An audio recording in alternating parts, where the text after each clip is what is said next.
Hello and welcome to or back to my channel. My name is Emily. I also go as MCAT online, and today I am coming at you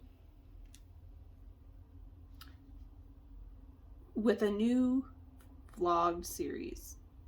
Yes, that's what I wanted to say. I have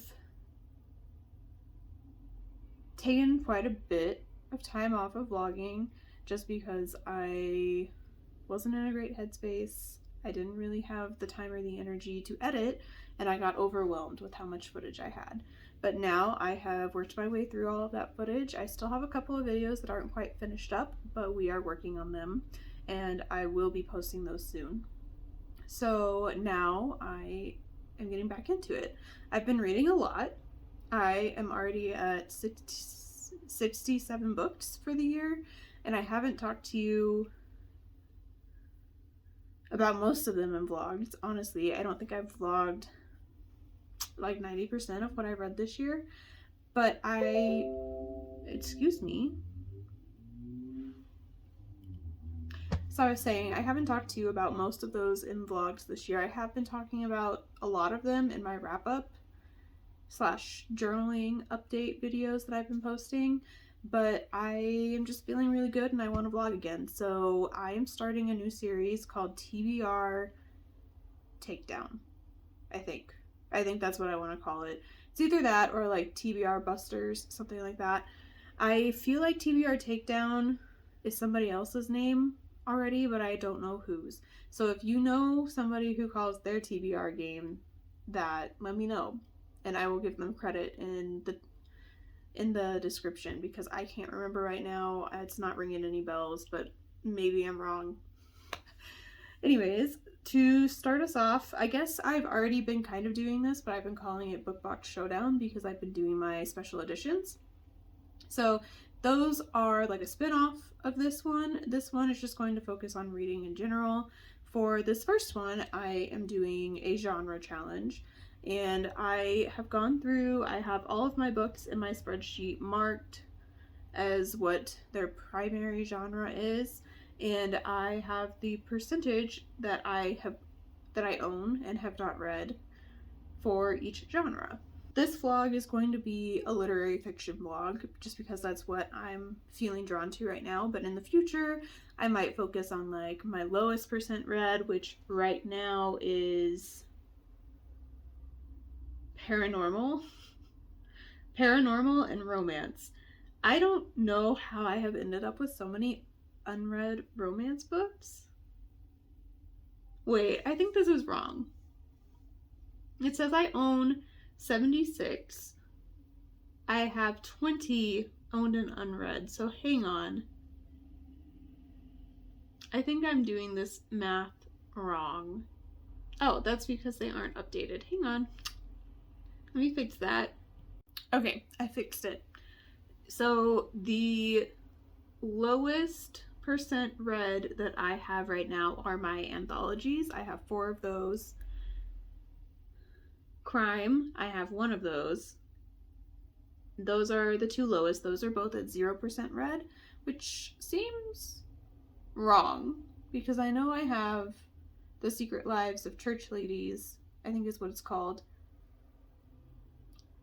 And that's an anthology that I've read, but it's not showing up in here. Okay, so I have that one in here, but I haven't marked as contemporary, even though it should be anthology. So there may be some errors in here. I know my mom went through this to find things that we could buddy read, and she found some errors too.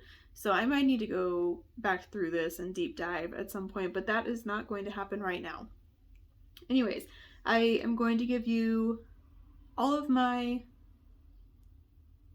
genres. I'm actually going to pop a screenshot up here so that you can read along with me in case listening's not your jam. That I am at 20% read for anthologies. I own 5. I've read 1. For classics, I am at 33% read. I own 21 and I've read 7. For contemporary, I am at 43% read. I own 42 and I have read 18. Crime, I am at 0%. I own 1 and haven't read it. For dystopian, I own 4 and I've read 1, so I'm at 25%. For fantasy, I own 195. And I am a little bit impressed with myself with this one because I have read 100 of them. I've read over 50%. I think the Book Box Showdown videos are helping because those are primarily fantasy. I only have 2 horror boxes and they're quarterly, so I don't get them nearly as often as I get the fantasy books. Yeah, so I'm pretty impressed with that fantasy number, if I'm being honest. I would like that number to be up to like 75% by the end of the year. Let's shoot for that. That might be too lofty of a goal. Next up, I have historical. This is historical fiction for the most part. I own 44 and I've read 16. I am at 37%, actually 36% read for that one. And then horror, I have been collecting more of this, so this number is higher than it used to be, but still kind of low for my reading taste, I think. I own 70 and I have read 27. So that one is at 38.5% read.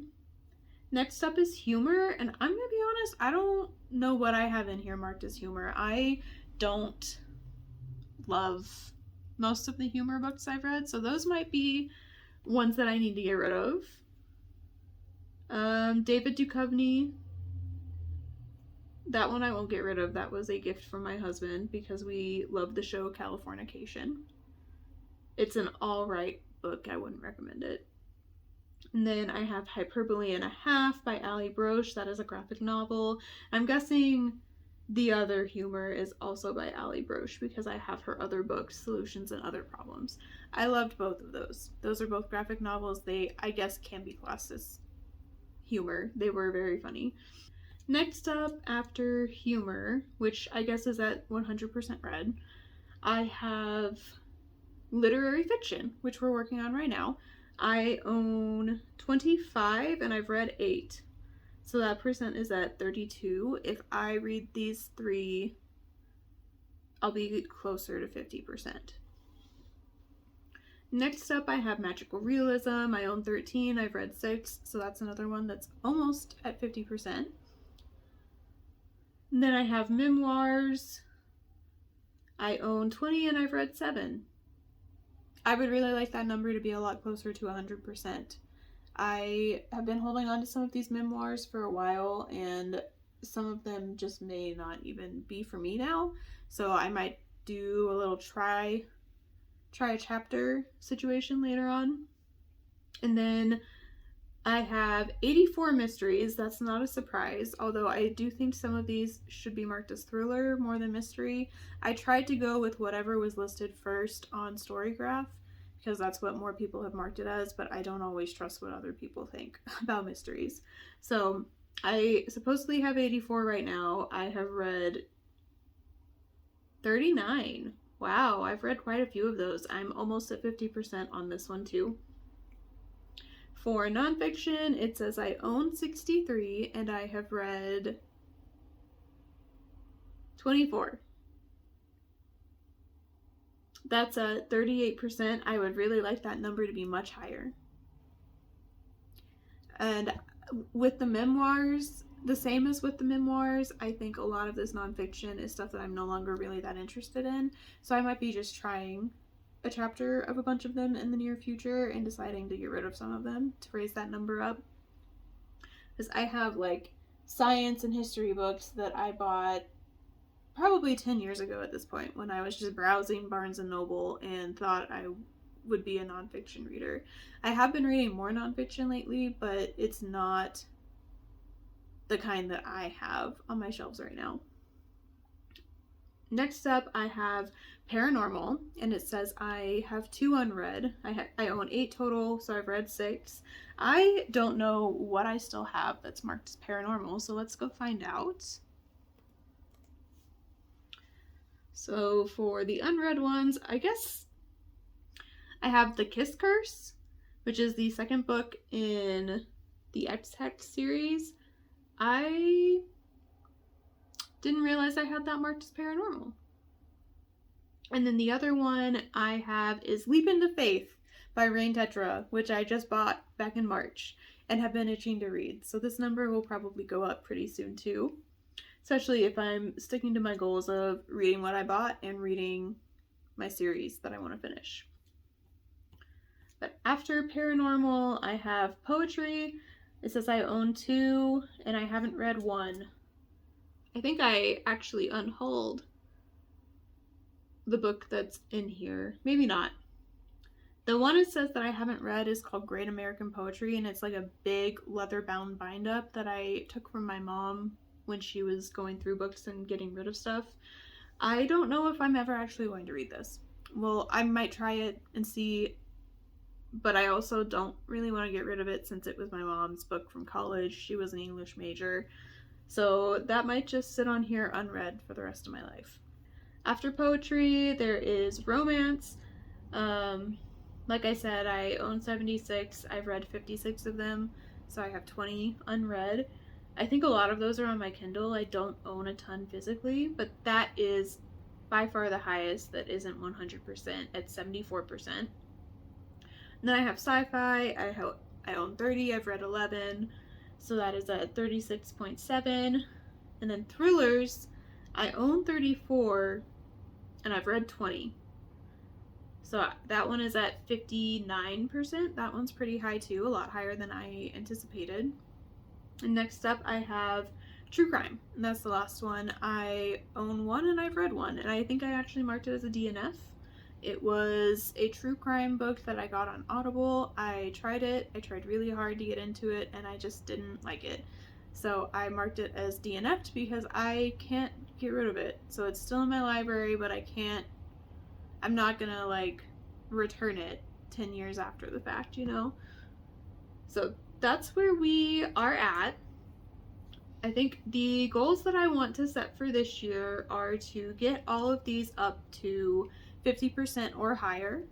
For this first vlog, I am going to be doing some literary fiction. I have already started this one, Audition by Katie Kitamura. This was in my haul from April from Indie Bookstore Day. I bought it at one of those, I think. I either bought it at one of those or I bought it on my birthday book crawl situation. And then I have Wreck and Margot's Got Money Troubles. Yes, Margot's Got Money Troubles. Wreck is by Catherine Newman, and it is technically a sequel to Sandwich, which was my best book of last year. And I have had this one for a few months now, and I don't know why I haven't read it yet. I was so excited. I pre-ordered it. I was having a great time. I also read We All Want Impossible Things, and it looks like she has 3 more books, but I think they might be nonfiction. I am going to look into those other 3. One is called Catastrophic Happiness, Finding Joy in Childhood's Messy Years. I don't have children and don't anticipate having children for a long time, if ever, so that might not be for me. And then she has one called Waiting for Birdie, A Year of Frantic Tedium, Improbable Grace in the Wild, and The Magic of Growing a Family. So I'm not sure. Those sound like they're nonfiction about being a mom. I don't know that that's for me. But if she puts out any more fiction, I will definitely be buying them. This one is an indie exclusive, and it has like recipes in it in the front, and it's also signed, so that's very nice. Very excited for that one. And then I have Margot's Got Money Troubles by Ruthie Thorpe. I have had this for a while. I think I got it from Book of the Month when it came out, and I keep putting it off for some reason. I keep looking at it and thinking, oh, I want to read that, and then I pick something else up. So we're finally reading this. I do have the audiobook from Hoopla for this one, so that may be how I read it. I might try to read it, like tandem read it, but we will see. I think Audition is going to go really fast. I'm already like a quarter of the way through and I've barely read anything so far, but it has me hooked and it reads really quickly. So I will come back to you sometime later tonight, maybe. We'll see what I get up to and let you know my feelings on Audition.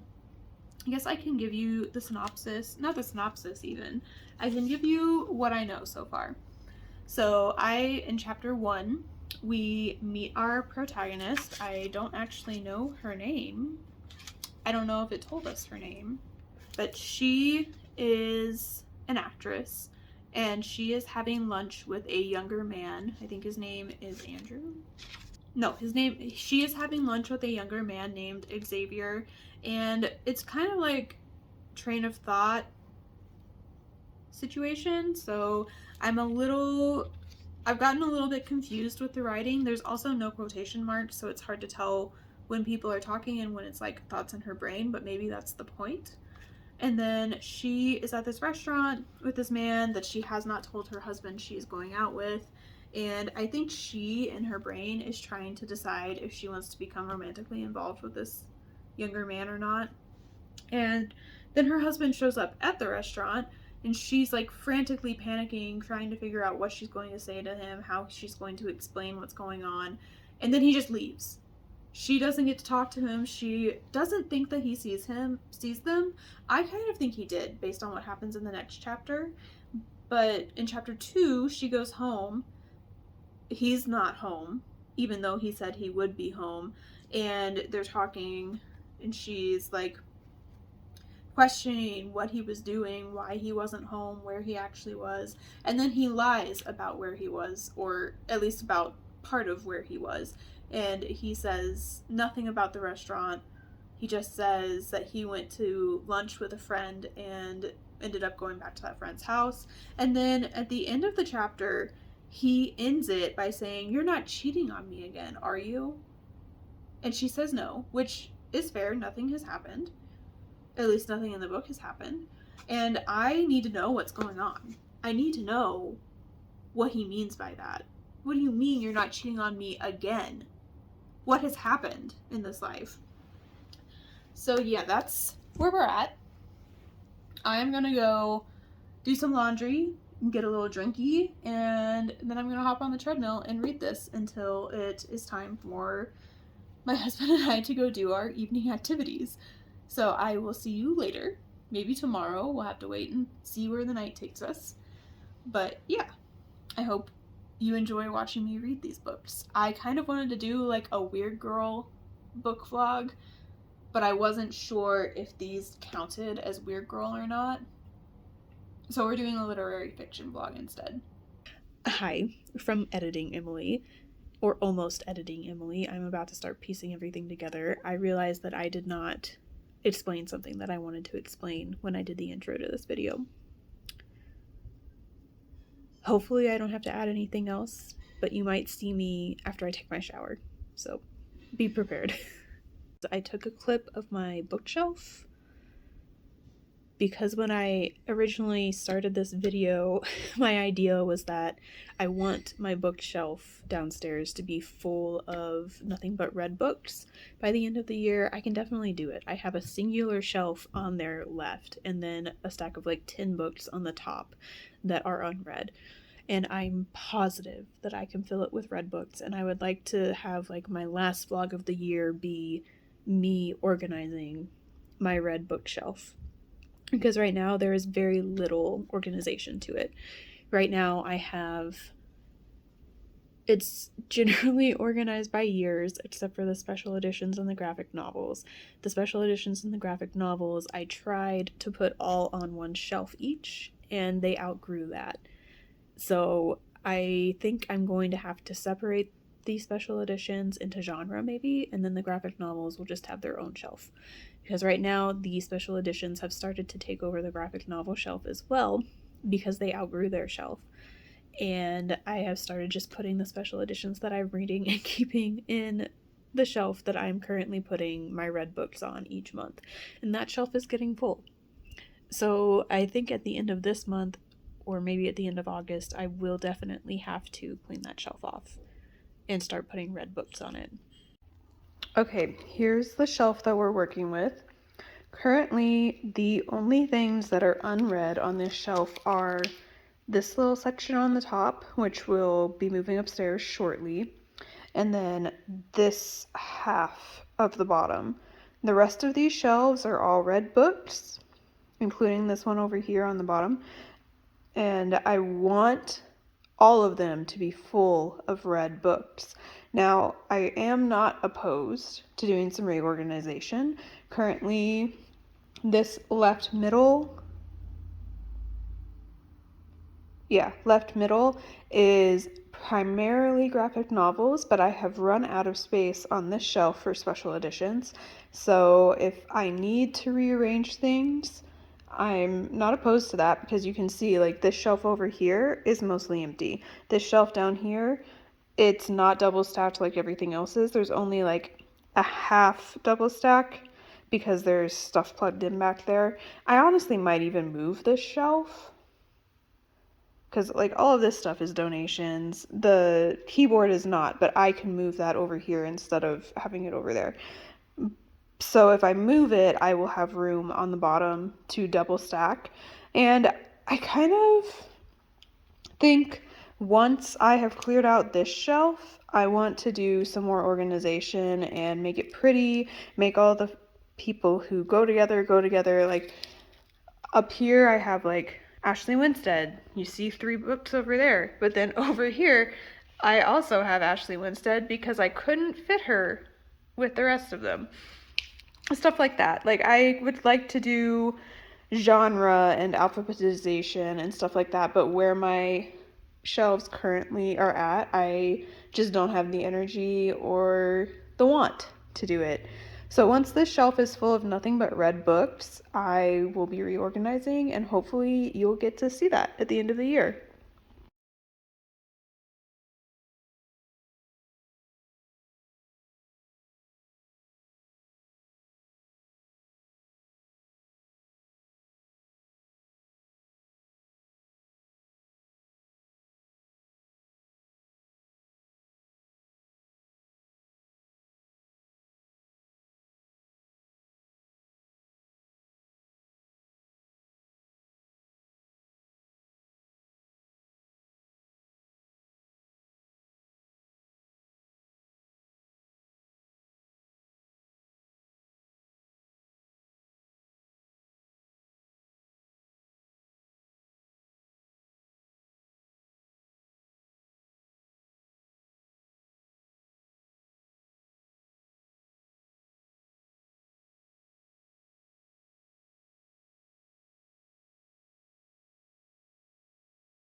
Coming at you from the halfway point of audition.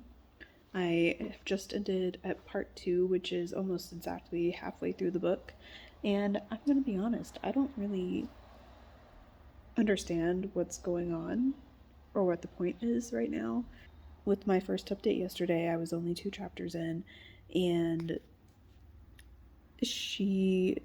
her husband thought she was cheating on him with this guy named Xavier, that they were at the restaurant together and all that. Well, it turns out that Xavier thought he was her child. So this woman is in her 40s, and she had done an interview like 25 years ago or something. Maybe not that long ago, but she did an interview about something that happened 25 years ago and how she had had an abortion. But the reporter... Sorry, I got interrupted. As I was saying, this reporter did not report accurately, and they said that she had lost a child or given up a child and didn't use the word abortion. So people think that there's just a child out there that belongs to this woman, and there isn't. And now we've moved on from that, and we are finding out that she is having trouble with the play that she's in. Something's not working, and they can't seem to figure out what it is. And Xavier ends up being her director's assistant. And that's about all that I know so far. This book is really short, and I'm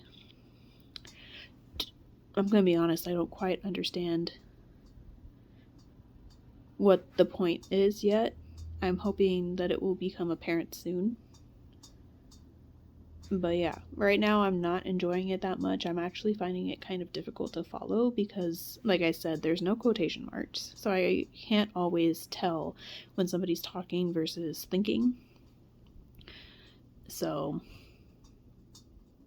that's been a little rough. I guess I might finish this tonight. I haven't decided yet. It'll either be tonight or tomorrow.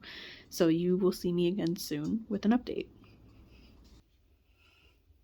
Hi, I'm back. I don't have a reading update, but I realized I forgot to tell you something that I wanted to tell you. So for these kind of vlogs, we're going to start out with a number of how many books I own that are unread.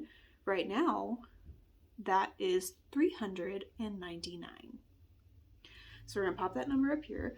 By the end, I should hopefully be down to 396. See where we're going with this? We're going to count down the number. Ideally, by the end of this year, I would like to be down to 350. I think that's doable.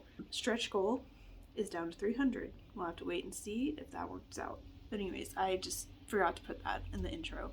So here we are, 399. I am now on chapter 9. And I am so confused.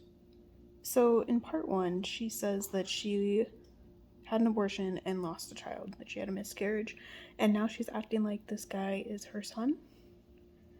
And her husband is also acting like it's their son. But she very explicitly said that it was not. So I'm not really sure what's going on at this point.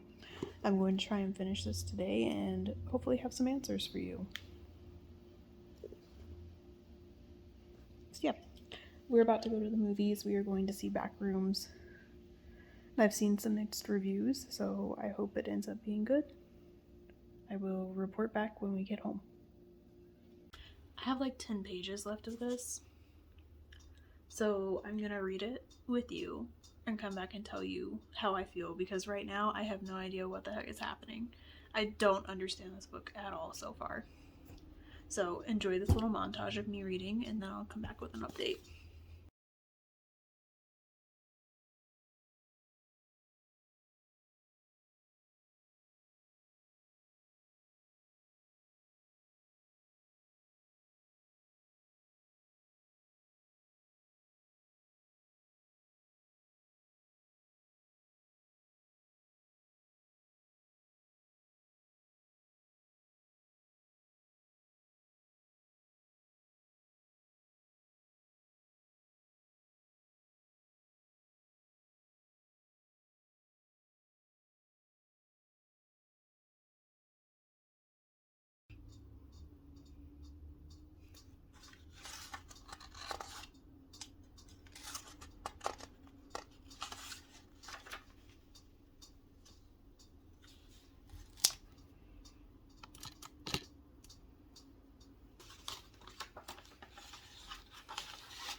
Yeah, I don't really know what I just read.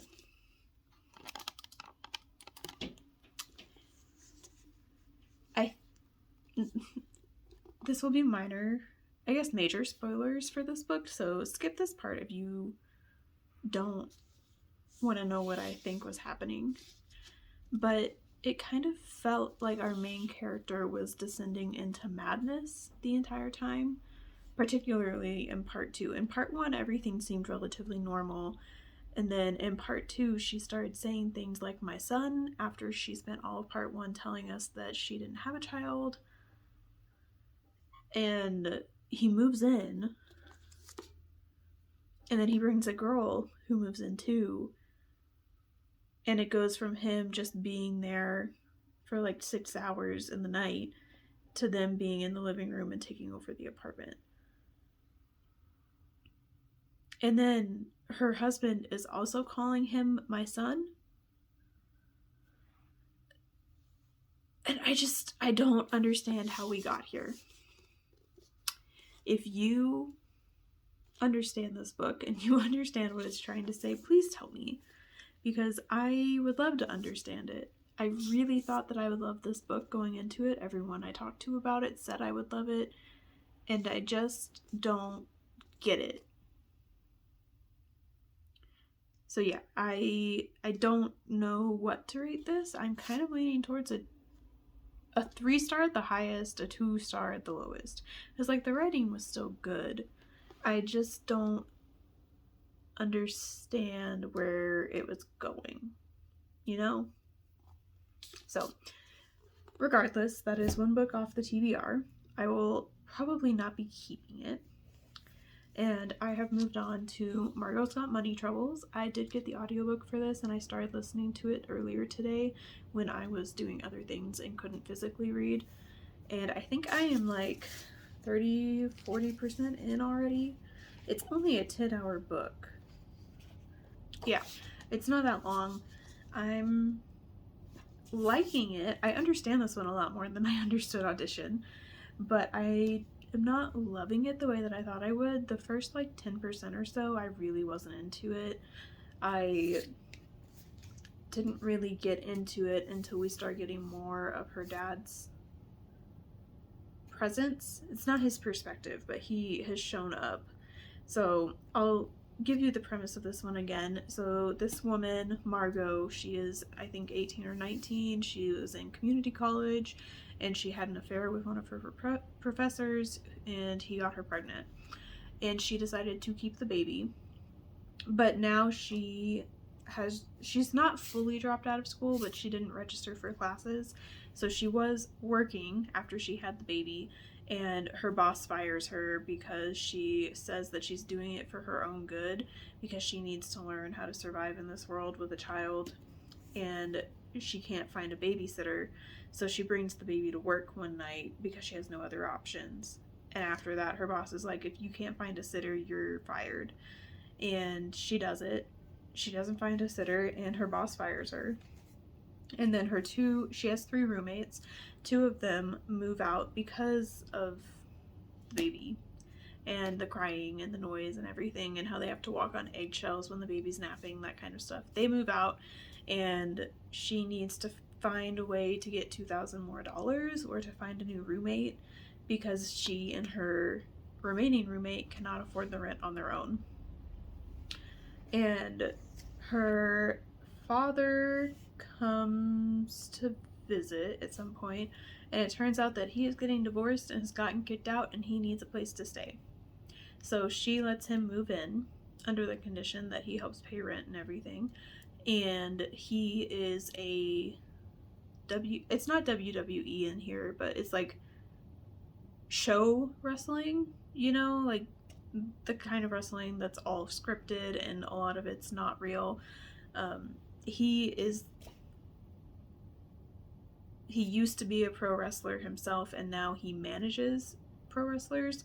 Well, one of his wrestlers retires, and I don't remember what happened to the other one, but one of them retires, and he takes that as a reason for him to also retire. And his wife is leaving him and kicking him out. So he moves in with her, recommends that she do, I think it was him who recommended that she do OnlyFans to make extra income, and I am at the point where she is beginning to do that. I've been liking it so far.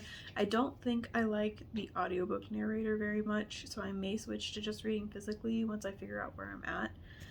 But I hope this one goes better than Audition did. I think I might start... I was going to say I might start Rec tonight. It is currently 9:10 on Monday night, but I think I may wait and do that tomorrow instead, because I want to read on my Kindle. I want to get in bed and not have to have the big light on so that I can read and hold a heavy book. So I will figure out where I am in the book right now and then start Rec probably tomorrow. So I will see you again soon. Hello, I'm back. I have finished Margot's Got Money Troubles. I actually listened to most of it today, and I got a few things wrong in my initial synopsis. So her dad doesn't tell her to do OnlyFans. He tells her about somebody else that he knows who does OnlyFans, and she takes that as a reason to do some research and look into it, and that is when she starts thinking it's a good idea, and she does it. And I don't remember where I left off the last time I talked to you. I think the main thing that I didn't tell you about that hadn't happened yet was that she is going through a custody battle with the child's dad, and she doesn't understand why, because he originally did not want to be involved with the child at all. Like, he is a married man with 2 other children, and I don't think he explicitly told her to get an abortion, but he explicitly said he doesn't want to be involved if she keeps him. So she ends up going through a custody battle, and then somebody calls CPS because she's doing OnlyFans, and they think that that's not a good thing for the child to be around. So she is going through a CPS ordeal on top of the custody battle. And throughout this whole thing, her dad is also a recovering drug addict, and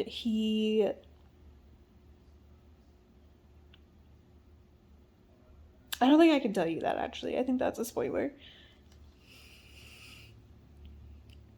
Yeah, I can't tell you what I was about to say, but that does come into play in the CPS and custody battle.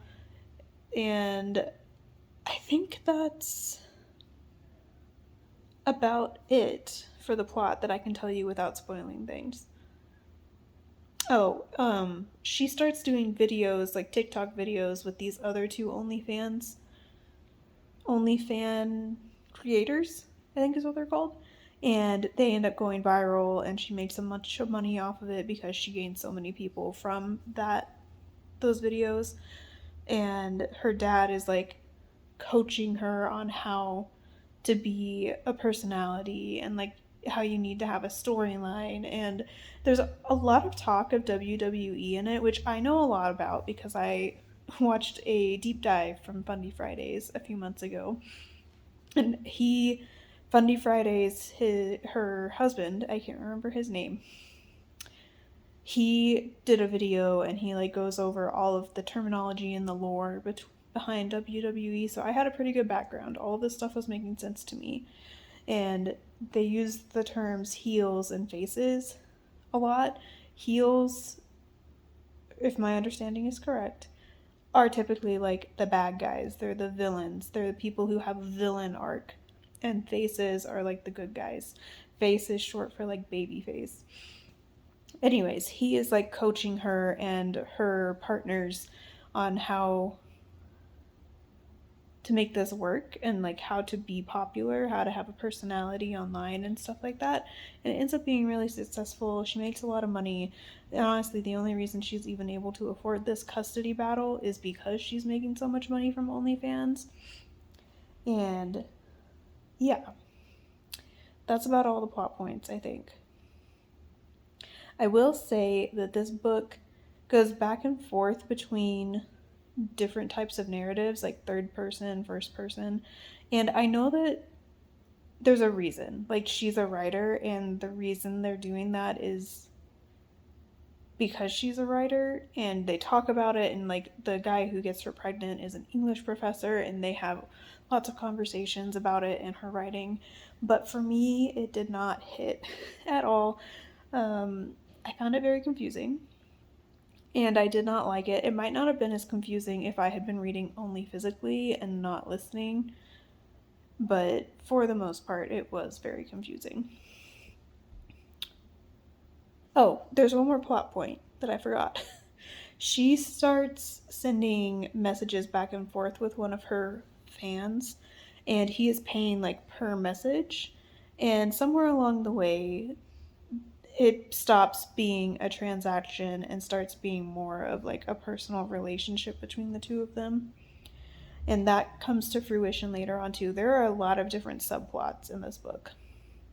I was liking it more than I had at the beginning, but I do have some issues with it. One of them is the different the different narrative choices that they make.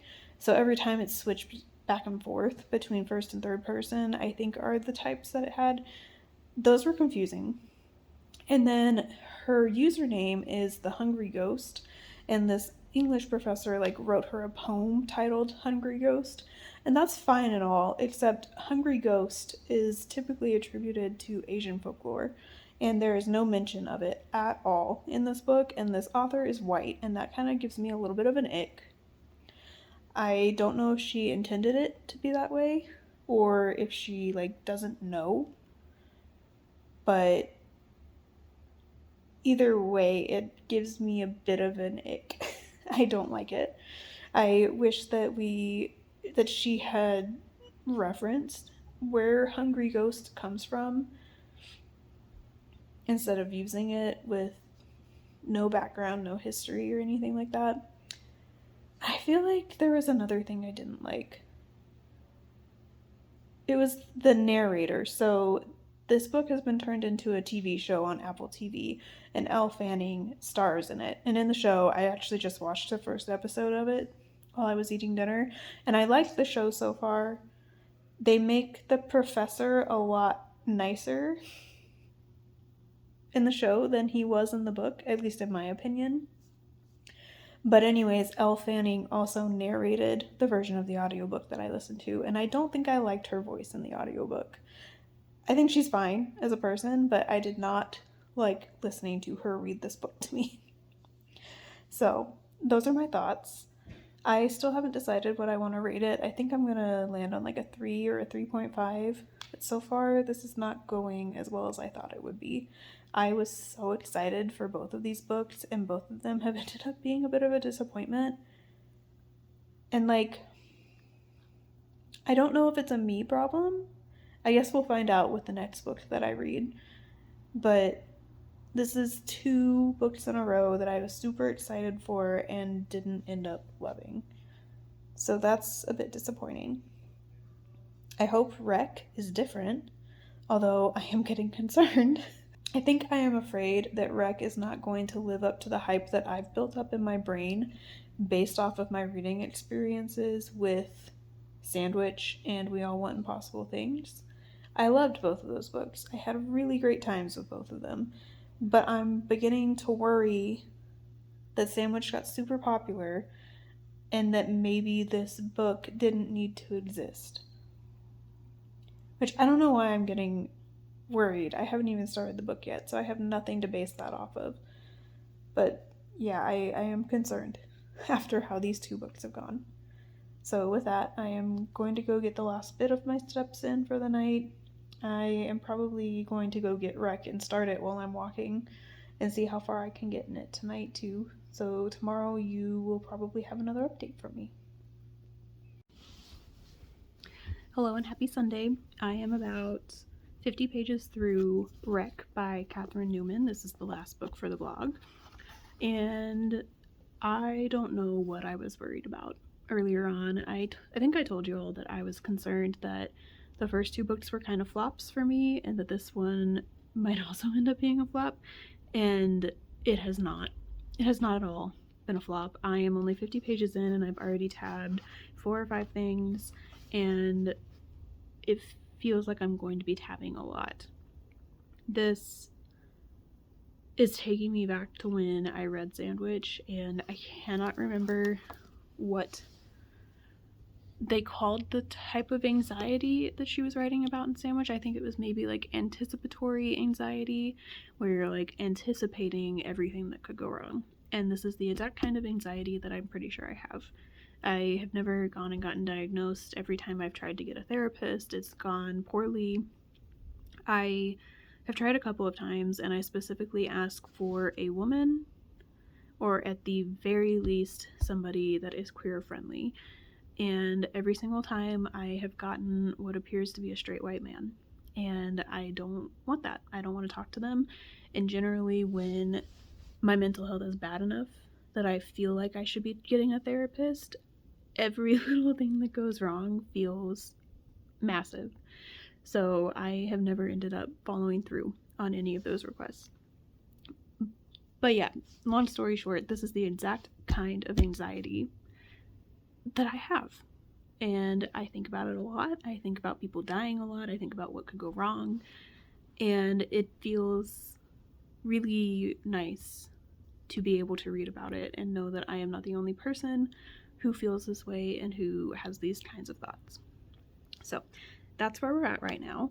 I guess I can tell you a bit about the plot. So the first one was following this family on a vacation in Maine, I think. They live in... I can't remember where. I know I said it in my TBR video because this is going for the prompt, read a book about somewhere you've never been. So it's somewhere in the Northeast. I cannot remember exactly where. But we are following the family again, and Rocky, it's still like following Rocky's inner monologue, which I really love. I liked that a lot about the first book, and I'm still liking it now. But it's called Wreck because one of the people that her children went to high school with dies in a car accident. He ended up on the train tracks in his vehicle for some reason. Nobody knows why, and well, at this point, nobody knows why. And they're speculating that maybe it was a suicide, and that's why they're not releasing a lot of details, because people will copycat that. I guess that tends to happen when news stories about suicides get really big. But yeah, she has found some spots on her skin that they thought might be skin cancer, and it's turned out maybe it's not skin cancer, but it's spreading, so she needs to go do more blood work and tests to figure that out. And that's about where we're at page 50. I don't know how much more of it I'm going to read today. I do need to finish meal prepping. We have reading sprints in about 30 minutes. I need to mop. I need to do a jog. I think it's going to be like a 20-minute jog, and then I'll keep walking for however long I need to hit my power day on my step vet. And then we'll have dinner. If I can squeeze it in, I also need to take an everything shower. But if I can squeeze it in, I would really like to edit the wrap-up video that I filmed yesterday so I can post it today. And I would also really like to read the 2 volumes of Witch Hat Atelier that are going to return on Libby in the next couple of days. So I might do that for reading sprints. We'll have to see. I'm gonna go start my meal prep and mop and see where we're at when sprints start. So my next update will probably be another day. Hello and happy Saturday. I don't remember what day it was when I last checked in with you, but we are done with the books, and I am looking rough. I'm about to take an everything shower, so just ignore the hair. Maybe I can fix it a little bit. That's a little bit better. Anyways, I just finished this. I think the last time I checked in with you was maybe around the 100 page mark. It might have been around the 50 page mark. I can't remember for sure. But long story short, this was not as good as the first one, but it was much better than the other 2 books I read for this vlog. Out of the 3, this is the only one that I think I'm going to keep. I definitely am not keeping Audition. It's just not something that I will ever revisit, and I want someone else to enjoy it. and Margot's got money troubles. I think it had some innovative things happening, but I also had quite a few issues with things that were going on in it. To wrap this one up, I did tap quite a bit, as you can see.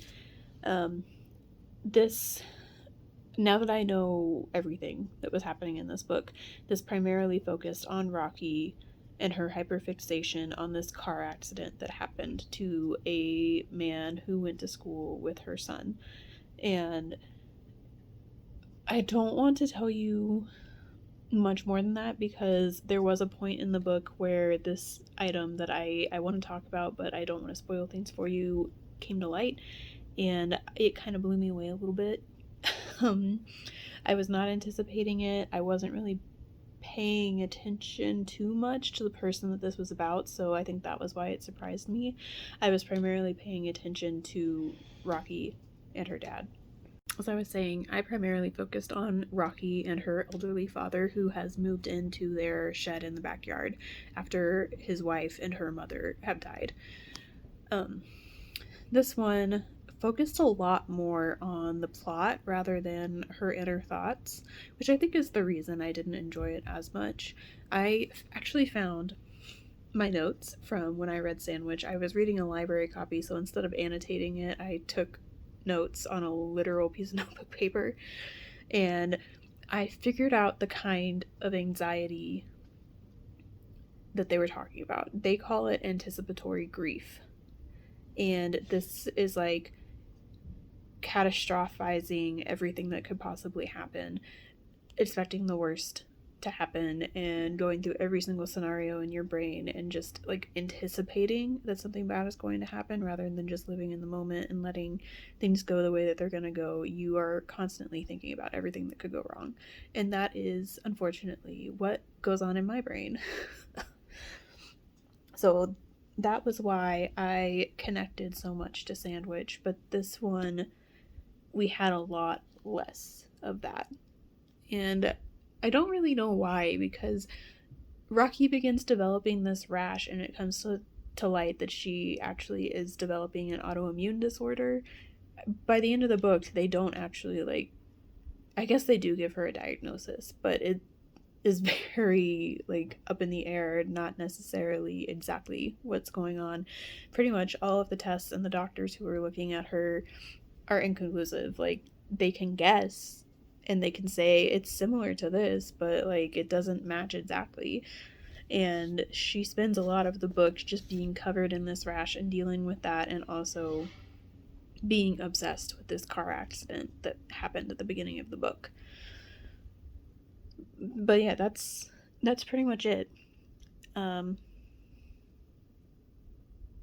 think that's the end of this vlog. So yes, I read 3 books. I'm going to pop up over here the new percentage in my table of the literary fiction read books. So my goal by the end of the year is to have all of these percentages be 50% at the very least. Some of them I want to be 100%, like my paranormal romance. I only have 2 of those to read. So that might be the next vlog where we get those to 100%. But yeah, that's it. Thank you for watching. I hope you are having a good time wherever you are, or at least surviving. I hope you are surviving the summer heat, and I will see you in the next one. Bye!